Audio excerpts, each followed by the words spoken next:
I'm standing here and I shorten my gastroc, plantar flex my heel, it moves my knee forward, just like the hip flexors are designed to do, right? But we're talking about a muscle in the lower leg helping the hip flexors, and that's what makes them a functional synergist. And again, the gastroc is in the posterior plane, the hip flexors primarily in the anterior plane.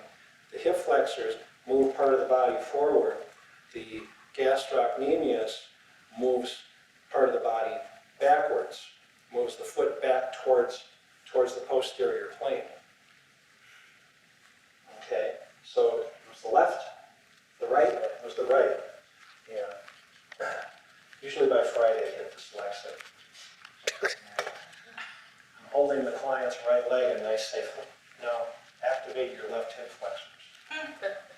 Okay, so I do a little range of motion test just to get a sense of it. You see it's kind of difficult just to get to neutral. Right? So that's an indicator that the plantar flexors are tight. And a little palpation, and right there. And the client starts to smile. So that's an indicator that there's some noticeable tension in the medial gastroc here on the right side. Okay, so now, like I did before, I'm going to allow I'm going to do a basic hip flexor test without doing anything to the ankle. Lift your right leg up. Ooh. Lift up. There you go. Lift up. Good, I guess you're a little tired. Lift up. All right, so that's pretty good.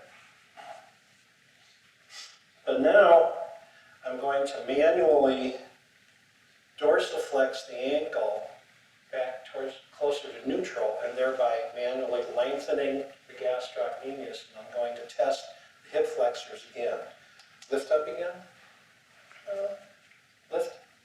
Yeah, it's a little off. Lift up. Okay, that was a positive test. Motor control, so I didn't get the results I expected. Motor learning is engaged. I'm going to come in here and do a quick release on a couple tight spots in the gastroc, especially right in there. And then I'm going to hold the ankle at neutral again and retest hip flexors. Lift up. Good. Lift up. And lift. And there we are. So now motor control has an opportunity to compare the two attempts. Says what I just did this second time was easier. I want to remember how to do it this way. And I'm going to encode this and store it in motor memory.